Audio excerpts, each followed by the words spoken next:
Magandang araw po sa inyo lahat. Welcome po sa panibagong video natin dito sa Makapili TV.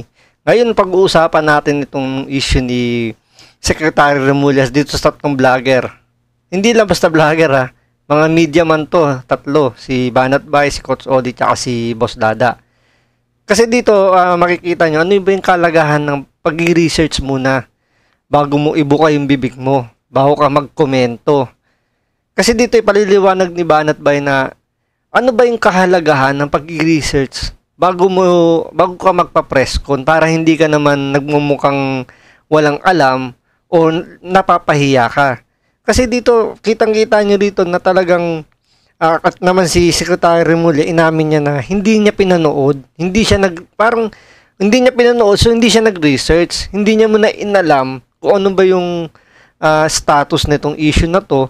Basta nakinig lang siya sa mga amuyong niya, yung mga nasa likod niya, siguro kasama si Katapang dito sa mga nagbulong na binabanatan ka nitong mga to.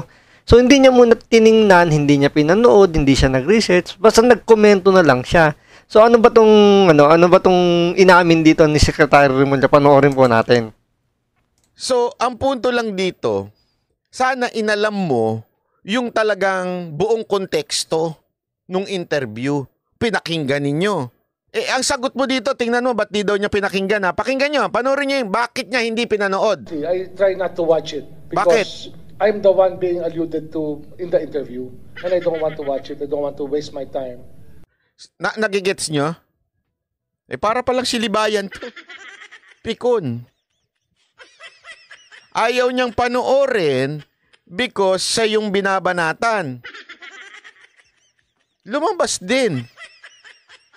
Nanggaling din sa bibig mo, Secretary Remulla, na kaya ayaw mong panoorin, kaya naiinis ka sa amin o sa aming tatlo na nagbigay ng espasyo para magsalita si Bantag, ay dahil ikaw ang binabanatan. Di ba? Kita niyo yun?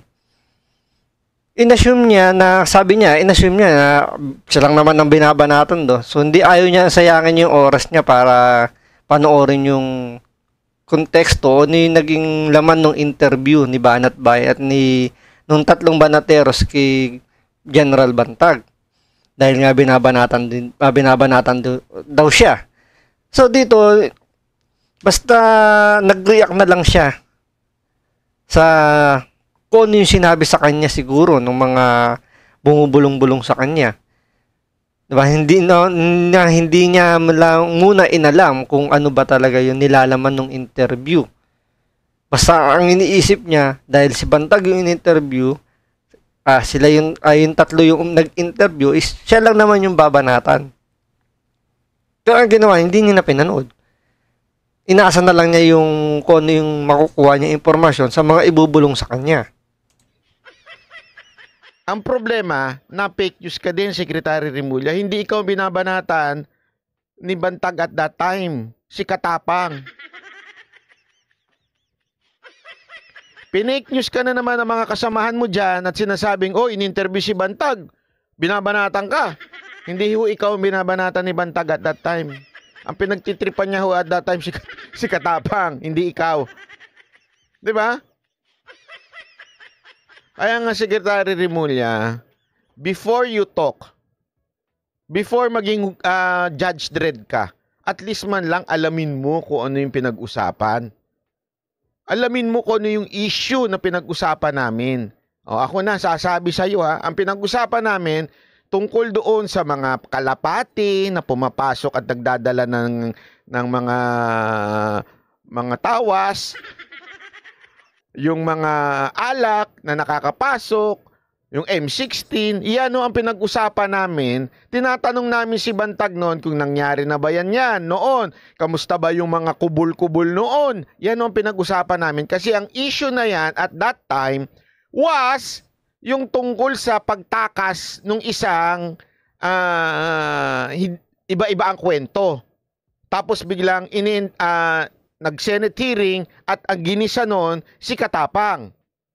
So tinanong namin yung opinion ni Bantag tungkol kay Katapang, not about you. Mali na naman ang nagbigay sa iyo ng impormasyon. O, di ba? Dahil nga hindi pinanood ni Secretary Remulla yung interview ni Banat Bay tsaka nung tatlo. So, inassume na lang niya na siya ang binabanatan. So, dahil alam niya siya ang binabanatan, ayaw niya maubos daw yung oras niya. Pero hindi niya naiintindihan na hindi naman porket binabanatan ka, wala kang makukuhang aral doon. Di ba mas maganda ngayon meron kang kritiko eh. Di ba? Dahil nakikita mo kung ano yung maling ginagawa mo.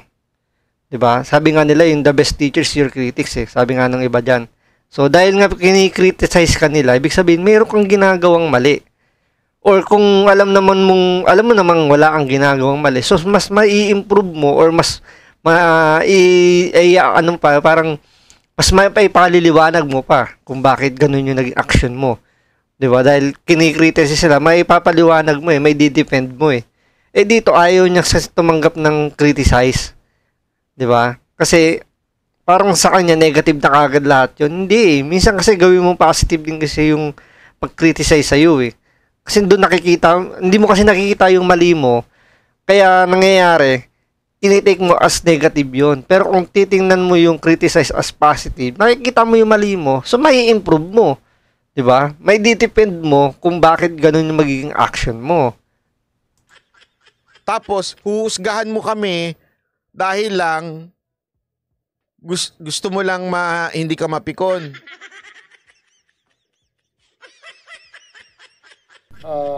Sino nagsabi sa'yo? Si Katapang na naman yan, sir. Don't tell me na si Katapang na naman nagsabi, uy, Secretary, si Bantag, in-interview, ikaw binabanatan. Don't tell me siya na naman ang nagsabi niyan. Bira, araw-araw ka nalang pinipake news dyan, ha? Listening to people who would just want to malign my person, sir. So, sir, ulitin ko, wag po kayong pikon. Wag kayo madamdamin. Kasi if you're madamdamin or you are pikon, hindi kayo bagay sa posisyon nyo. Kasi DOJ secretary po kayo eh. Kailangan bilang public official, di ba? Sabi ng korte, wag kayong maging onion skin. Pangalawa, bilang Department of Justice Secretary, dapat hindi ho kayo bias sa pag-iisip kaagad. Eh, sir, hindi nyo pala napanood. Hindi nyo pinanood. In-assume nyo na kaagad na kayo ang tinitira. Diba? Tama naman eh. Kung ayaw mong kinikriticize ka, sabi nga nung korte, hindi ka pwede maging onion skin, mag-resign ka na lang dyan, umalis ka na. Diba? Kasi parang, parang ikaw yung masyado kang bilib sa sarili mo na hindi ka pwede magkamali. Hindi ka na tama lahat ng ginagawa mo. Teka lang. Tulad yan, hinatulan mo na kagad ng tatlo. No wonder, bakit mo hinatulan na rin si Bantag tsaka si Tebes, ni wala ka pang ang kasong sinasampa. Diba? Kung may sinampa ka mang kaso, late na. And remember, hindi pa ito napapatunayan ng korte ha. Didinggin pa lang yung kaso. Pero kay Justice Secretary Remulla, hinatulan niya na. Justice Secretary siya ha. Hindi siya korte. Pero hinatulan niya na. Aba, matindi to. Diba? Umaakto na siyang as Supreme Court. Diba? Dapat siguro, ang in-applyan nito, Supreme Court, hindi Secretary ng Justice. May tawag ho dyan, sir. Remy Gonzales, maraming salamat. Thank you sa mga nakakaalala. May tawag po dyan, Secretary Remulla. Alam nyo kung ano po tawag dyan? Kanta ni Francis M. Alam niyo yung kanta niya? Wag ka praning. Hindi, napapraning ho ata si Secretary Remulla na iniisip niya siya kagad ng tinitira. Sana sir, pinakinggan nyo, pinanood nyo muna. Hindi po kayo doon, sir. Bihira naman, sir, oh. I asked the other people to investigate it for me. But you were the one, you have a footage, ikaw nagsasalita, you have that. We have possession of footage, yes, sir. You have not even seen the. No, I saw the footage of you saying that you will file. Well, that's what we are trying to work on, sir. Anyway. To ask the court. Actually, tingnan mo, ayaw siyang pagsalita, no? Ano sinasabi ni Coco Pumintel dito? Ikaw yung daldal ng daldal, may footage ka, hindi mo pinanood, tapos biglang manghuhusga ka. Ito yung sinasabi ni ano dito ni Pimentel. Pakinggan nyo Huwag nyo pakinggan yung boses si Remulla. Binabara siya ni Remulla. Dapat pinatigil niya yan You were the one, you have a footage, ikaw nagsasalita, you have that. We're in possession of footage, yes, sir. You have not even seen the... No, I saw the footage of you saying that you will file Well, that's what we are charges, trying to but, work on, sir. anyway. To ask the court to consider contempt because it is not a... Aure, Heyway, maraming salamat po. Ayun sinabi. Sinabi ni Pimentel yun ang pinakaano dun Daldal ka ng daldal. Comment ka ng comment. Na kung ano-ano. Ni hindi mo pala napanood yung video.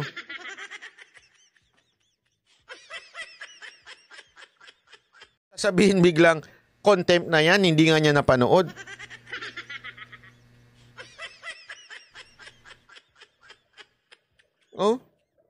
Judgment, assuming ang tawag dyan.